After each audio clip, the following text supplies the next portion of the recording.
Hello everyone, Charlie here. Hope you're having a good day so far. So we have another new filing to talk about. It's DTC-2021-010, and it's similar to 009, and it's amending the reorganization's service guide.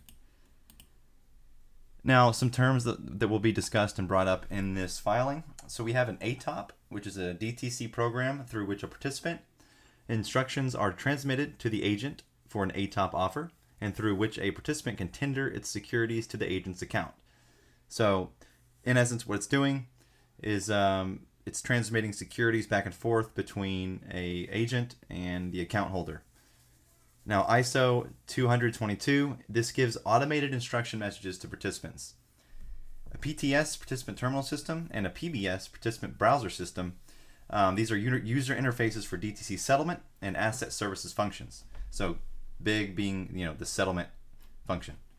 Now, PTS is mainframe based. PBS is web-based with a mainframe backend. So essentially they serve the same functionality, just have two different methods of access. Now the purpose of this rule filing, the DTC in the filing, it says that they anticipate implementing automated instruction messages for withdrawal and cancellation instructions, as well as for cover protect on behalf of a third-party action. DTC would provide participants with the ability to automate and standardize the submission of instructions for ATOP offers through automated instruction messaging. And for ATOP offers processed through DTC, DTC establishes a DTC cutoff time, which is the deadline for participants to submit ATOP offer instructions to DCT for processing. Now, in essence, they're proposing to amend outdated language about the DTC cutoff time for an ATOP offer with an actual expiration time that is 6 p.m. Eastern Time or later on the expiration date. And 2, remove the reference to a 1 o'clock p.m. Eastern Time DTC cutoff time.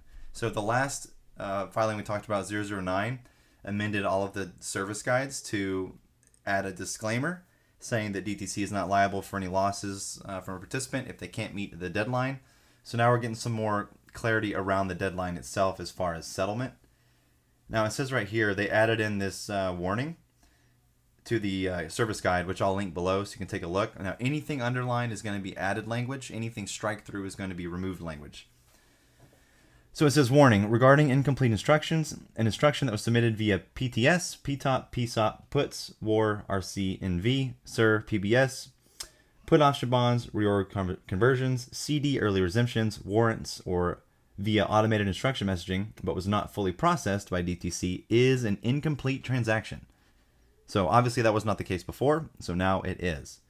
A participant has the sole responsibility to monitor its messages and confirm that its instruction was processed and that the quantity of securities that are subject of instruction are shown under the contra CUSIP. Now the contra CUSIP, that's just the other end of a transaction. So like if GME's CUSIP was trading with the CUSIP from another entity, the contra CUSIP would just be the other entity's CUSIP number. And the CUSIP number defines the stock. So every security has its own identifiable CUSIP number. So that's what that is. Now, where were we here? So now the participant is solely responsible for taking the additional processing steps to complete the transactions before expiration cutoff date and time.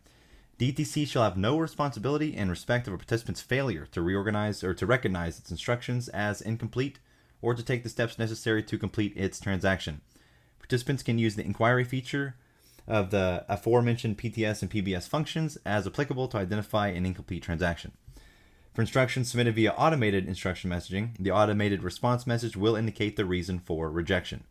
So, and it says note, all withdrawal/cancellation instructions must be performed via PTS or PBS. And I will go back, so to reiterate, PBS, PTS are simply settlement services. So again, if they want to withdraw or cancel anything, they have to go through PTS or PBS. So really, this is a lot more clear instructions for the participants on what is expected of them when it comes to this type of transaction. And really, I mean, they're pretty much giving more liability notice that they're not responsible for anything a participant does that may or may not meet the DTC requirements. So in essence, DTC in 2021 is finally implementing an automated messaging system for participants to use and verify the guaranteed delivery of securities and other transactions. Took long enough. No, and they have it right up here. Contracusive. A contracusive is set up to complete a reorganization function. Jeez, I cannot talk today. Anyway, so lastly, we have this other underline added language here. It says, likewise, when you transmit an acceptance via automated instruction messaging, you will be required to acknowledge the letter of transmittal required by the offer identified by the contracusive you specify in your acceptance. The message must contain your acknowledgement. If your message does not contain your acknowledgement, your acceptance will be rejected.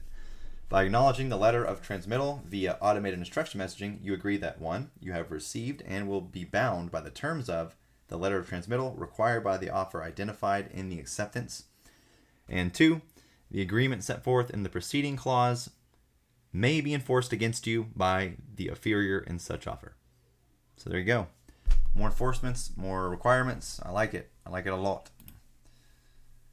And it says right here, the proposed rule change would amend the guide to provide participants with the option to use automated instruction messaging for ATOP offers.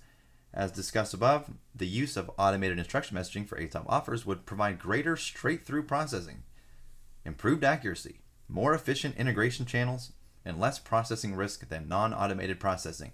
You think? So this whole time we've been using manual processing for our securities, and they're just now going to implement an automated one for settlement. That is amazing. Effective as soon as it publishes to the Fed Register. So I'll be looking for it daily. As soon as I see it come up, I'll give you a date, and it should be good to go. So hope this helped. This was a confusing one nonetheless, I know. But remember, in essence, all it's doing, creating more guidelines, more rules that must be followed, and it actually established a more set-in-stone deadline for the settlement. Bullish!